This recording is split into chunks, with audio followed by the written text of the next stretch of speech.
I got into the brewing equipment business about 6 years ago.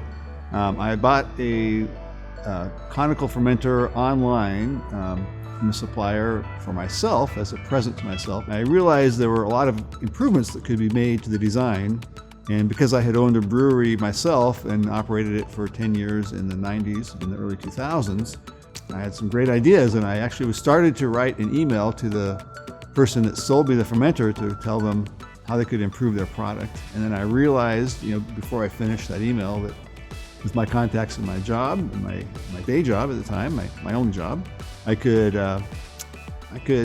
fabricate these myself and to my designs, and I could see how many were being sold. I bought it off of eBay, and be just a nice little side business, and that's how I got into it. And basically, it just really took off from there. We sold them very quickly.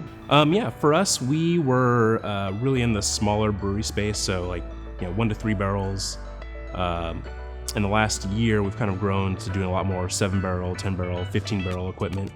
And I see that trend continuing. We've sold so many 3-barrel systems that actually now a lot of our old systems are on the used market, and those breweries are growing up to bigger breweries. So we've been able to keep our same customers and grow with them as they grow, which has been nice.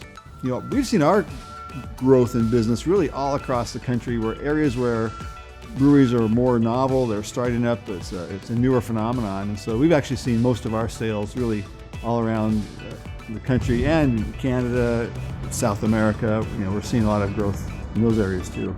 The way we work with our existing customers who are trying to grow is, one, by asking a lot of questions about where they want to go and what their plans are for going bigger, and using those questions or the answers to those questions to put together a system that's going to work for them, not only for the immediate time, but plan for their future as well. So, plan for larger glycol chillers, larger tanks, so that they can add those things when they need to.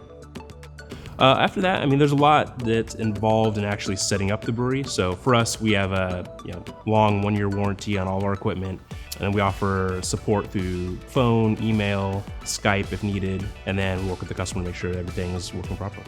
Customers who are opening breweries in those towns are finding that the inspectors don't really have anything in place for how to open a brewery. So trying to work with them and help them understand how our systems work and how it can meet their codes is a pretty challenging part of it. We try to supply, with our other suppliers as local as possible. So we have, a glycol chiller provider that's here in the Pacific Northwest. We use Thermaline, which is a heat exchanger company that's here in the Pacific Northwest. And so with working with them, we keep the business, as a whole here, regardless of what part of the brewery we're providing.